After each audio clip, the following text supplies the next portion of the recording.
My job is in jeopardy. We need to find a tactic which is going to break us out of this cycle. And for me, that always means returning to the team cohesion page. So let's get into the episode. I know that we said we'd come back for the Stirling and East Stirlingshire game, but I think it's going to be much more beneficial if we create this tactic and then play, say, 10 or so games and see how the tactic plays out. So let's get into it. So this is episode 10 of Bottom Club, Top Club, and this was supposed to be the season where we really put forward our credentials of the playoff place, but it's not quite happened that way so far. We lost a lot of games in the bounds. In the last episode, we actually lost it to Airdrie to finish it off, who are at the bottom club in League 2, and it brought forward some real questions about the quality of this side and if there was too many young players. But actually, I do think we have a strong squad, and I think it's only going to get better. However, I hadn't done exactly what I did at the start of this save, which is go into the squad and check how we compare against other teams. And that's how I build my tactics. Now, I've done a lot of tinkering in the last episodes, which I also don't usually do. I usually formalise a tactic which is based on this comparison report and the players that we have at our disposal and their preferred roles, and build on that. And I don't really tinker with it too much and make small adjustments. However, for whatever reason, it started to get a little bit too much tinkering, like Santa's little elves were still out, and we had to get back to the basics here. So if we look at the squad, how we compare: average age 21 years old, just under 22. Average height is one of the lowest in essentially 2, and we know that because we keep conceding goals from crosses, from corners, free kicks, anything that's in our box. Average weight is also pretty low because we get young players and they're not really built up their strength yet, so that's going to get better over time. And the other ones I'm not really too worried about. And then if we look at all positions, how we fare, our decision making is okay, but where we really stand out is our first touch. The passing quality we've got in the side is the best in League 2, and we haven't really been making the most of that so far. We're not the strongest, but we do have a high work rate for the team, but we're not, again, the most aggressive team. And that kind of stands out if you want to play a really high pressing aggressive tactic. Our goalkeeper, if we just narrow down on goalkeepers, he's pretty good at kicking. His reflexes aren't the best, handling's not the best, aerial reach not the best, and again that all falls into why we're conceding so many goals from any cross into the box. We've got a really low average height for our defenders and just overall general team, and our goalkeeper's not the best at coming in and taking that ball out of the air. What he is good though is of commanding that area, but again without that aerial reach and without that real height in there, I'm not sure how much a difference that's actually making. But 1v1s he's very good, and this again falls into the kind of tactic we should be playing. So all this kind of shot stopping stuff is good. And if we go to our defense here, and we just narrow down on defenders, we've got defenders which stand out for their pace and acceleration. Again, they're not the strongest, their position's not great. Everything for our defence is below average except pace and acceleration, and we have to make the most of that. Now if we fall into our midfield, we can see again what we know. Passing is well above average. It's the best in the League 2. Our long shots, again really good. How do we get more long shots? Our vision is above average. We've got creative players. Our stamina's just below average. Where we fall short again is teamwork, tackling and decision making. But the actual technique, passing, long shots, vision, that creative spark in midfield is strong. Defensive aspect, again, not so much. Up front, if we just look at our strikers, finishing, we've been feeling the effects of this, really low. Long shots, just above average. Our heading, miserable. There's nothing else you can say about it, that's awful. Jumping reach, 10, above average. But with that kind of poor heading, not great. Again, we're below average for anticipation, we're below average for off the ball movement, but we're above average for pace again and acceleration. So we have players who can't really finish, they're a bit above average for jumping, and they're quite fast. We've been playing along the lines of a tactic which is really fast paced, it's made a lot of chances, but they've been quite quick chances, so it's been a ball behind the defence where the striker has to run in one-on-one, and he's not really got the finishing ability at the moment to put that past the goalkeeper. And our physicals, if we look overall, our physicals, agility is good, acceleration good. We're pretty much above average for most of them. We've got a couple of standouts. Again, it's your pace, stamina. So we've got a team that should be able to last games. The mental aspects is a bit of a mixed bag. That's not unexpected with the players that we've got there. A lot of youth in the squad. This is going to grow. The technical aspect though, again, this is where we really stand out. First touch, free kick taken. First touch, highest in the league. Free kick taken, highest in the league. Long shots, highest in the league. Passing, highest in the league. Above average for technicals, above average for finishing in the whole squad. So we only narrowed down on the strikers for attack before, but our finishing for the whole squad, then that raises that back up again. So our strikers may not be able to finish, but we have other players in the squad who can, and we need to maximise their opportunities too. And if we go back to technical, we see crossing is good, corners good, dribbling above average. We do fall short for long throws, we fall short on our marking, we fall way short on our heading. And from the information that was extracted from the team comparison page, we implemented a tactic such as this. To get the most out of the players we have and the passing quality that we have, I believe we need to go into a possession tactic, which will aim to control the game more and get players hopefully forward in positions where they can score. We're also conceding a lot of goals because we don't have the best group of players with heading ability or even height. So to combat that, I've changed the wing backs to fullback on support role because I want them to be getting caught going forward less often. And we're going to need them to shut down any wide players who are going to try and get those chances into the box. So in terms of the tactic overall, I've pretty much implemented just a control possession tactic, changed none of these settings. This is not a deep dive into tactics, this is looking at what tactic really suits our team and is going to get the most of them to save my job. And I'm pretty happy with everything which is in this. So we want to play shorter passing, we are good on the ball, we want to basically pass teams to death and create opportunities, which does mean we want to play out defence. We do want to work ball into box because those snap chances that we're getting, we need more players in that box area and we need to be a bit more patient to get them there. So we do want to lower the tempo as well. So all this is absolutely fine. In transition, we want those kicks from the goalkeeper to be short, going to our defensive line and then building from there. So we're going to distribute to the centre backs and counter press. You'll notice that the intensity is not super high. We don't have a really aggressive team, so to make the most of them, it's not going to be gegenpress. It's going to be having a lot of players in their end of the pitch, putting pressure on them and getting to that.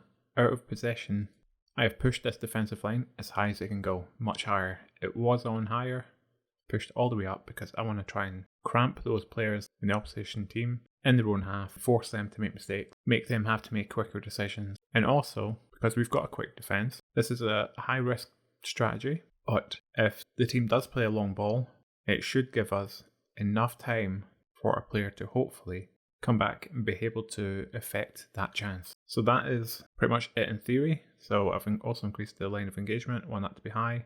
Not quite much higher, don't want to make too much space in there. And I want to try and prevent their goalkeeper from distributing short. And everything else in this tactic is as per standard. We've also removed pretty much all the fancy roles that we had. So we had deep line playmaker, we had pretty unfancy ball winning midfielder, but I want these players to be pretty much in their positions and not roaming around. So with the ball winning midfielder, you have them run out of position to try and win that ball back. I want these players to be in the same locations. That goes for the attacking midfielder. And then having those forward players, inverted wingers, inside forwards and advanced forward, doing a little bit more movement, but having quite a structured centrepiece in that midfield. From there, hopefully we can get Ryan Donnelly scoring again, because he's going to get more opportunities, and hopefully we can also get our wingers scoring. So Mackenzie's already got 4 this season. It'd be good to get Dills also involved in that. And it looks like we've got a bit of a long shot specialist in Wilson, so getting him to try more shots in this midfield area should be good, because he's going to be up forward, he's going to be sitting just outside that box, hopefully, and there will be opportunities. And that's what we're going to try, because at this point I am close to losing my job if we don't turn this form around And since we last left off, I have actually played this tactic in one game. That was SPL Trust Trophy against recently promoted Stirling. And we actually won that straight away, won this 2-1. It was Zabedi who got the goal and Mackenzie, so it was a winger who got the goal, assisted by Jenks here. And Birch, our winger, assisted Zabedi. And we'll have a quick look at the actual goals first. You can see our possession in here. We're away with 56% possession. First goal came from a corner. I think everyone's pretty bored of seeing these. However, this goal was a much longer piece of play than this. You can see that control possession tactic really working there. There's a lot of little interlinking plays, a lot of triangles created, and it was the patient approach which worked. So we'll watch this highlight again. See, Wilson has it, puts out Mackenzie to Connell, Connell then back to Wilson to Jenks, and then to Mackenzie.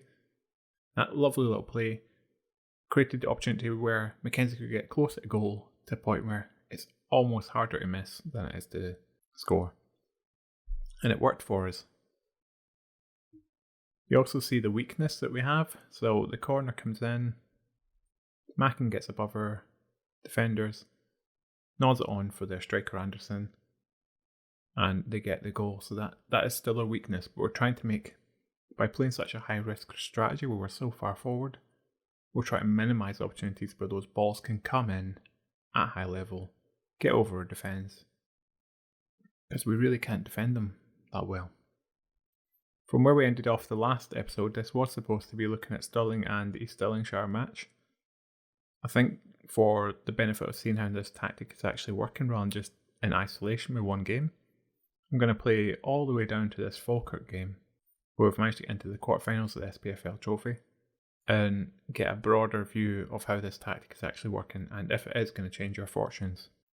Because a win the cup match at this point isn't enough. Sitting bottom of the table, club vision, we're still doing a C+, which is okay, but we are expected to be in the top half of the league. And if we've got dynamics here, we're at average, good for atmosphere, and average cohesion. I'm starting to fail to impress a number of players with the performance, so we're on a bit of a downward spiral here. We'll come back after those 9 or so games and we'll see how we've got on. And from that Stirling game, we have gone on a really good run of form. So we beat Forfar 2-1 in the league. We're right back getting a penalty, and again Mackenzie scoring from that left-hand wing. We beat East Stirlingshire in the Scottish Cup to meet our goals of getting through to the third round. Donnelly got his first goal in 4 matches, which is really exciting to see. And we're unbeaten in the last 9 games, only drawn 3 games, winning 4 in the league, drawn 3. We did have a couple where it shows the negative aspect of the tactic. Elgin City, where we drew 2-2. We did get caught on that ball over the top of our defence. If we have a look at the goals, you can see how much better as well that the players are actually performing this tactic. This ball here, you can see over our defensive line. Our defender tries to push him out wide, but it's not quite there quick enough. Our patient approach again got more players in the box, and we took advantage of that. But it's another simple ball over our defensive line. Thing was quite fast, got in, our defence could do nothing about it. So that is the negative side when you're playing this risky strategy. But we did go on to beat Elgin, who are sitting quite high in the league. Again, Donnelly got 2 goals. One of them was a penalty. Mackenzie again coming in from the left hand side. But against East Stirlingshire, which is a really great game for us, 4-1 victory. Donnelly is back on high scoring form, 9.5 rating up there. We have again this patient approach starting from our defensive line. Nice little bit into Lincoln play, and Jenks, our own youth player, plays a lovely through ball to Donnelly, who gets his first goal. We continue that patient approach here. Jenks and Duthie eventually get it into Donnelly for his second goal. Building again from our defence, Duthie involved, plays it to Donnelly, it gets rebounded back off to Duthie, who scores again from the edge of the area. Our weakness once again exploited with that heading height from corners. But we have plenty of players in the box now. We have Donnelly and Mackenzie getting in there at the back post yet again. So yeah, a hat-trick there for Donnelly. He's playing really well again. Jenks though, doing a great job in that attacking midfield role when Wilson's not playing there. We dropped him back in midfield in that game. Annan, who were quite high up in the league last season, now down in bottom place, or around that sort of zone. We drew with them 2-2, a little bit of a disappointing result there. But Stenhousemuir are doing really well in the league. We beat them 3-1. You can see as well, we create a lot of chances with this. We control the possession, and because of that, we have a high XG. Donnelly, McKenzie again, Duthie all in a good game, as is most of our defence. In this game, have Riley breaking through there, plays a nice ball into Duthie, who scores coming in from that right hand side, places it past the goalkeeper into the corner. There you go with their weakness against that ball over the top, because they're trying to play that high line. And we can't just header it clear without the height. But we create opportunities. Birch also has that in his locker. He's able to shoot from outside the box. Again, back to this patient approach where we play it around the box and eventually Riley gets his long range efforts in there. Overall, we're playing really good football. We're taking advantage of what's good in the team, and we are minimising the risk that what's really bad about the team, the height and the aggressiveness, can be exploited. So by playing that high press, not a full-on aggressive press like gegenpress, we're making them have to try and create things more quickly, and we're exploiting that when they do make it. And it's worked for us. Again, it is a high-risk strategy, but it is working.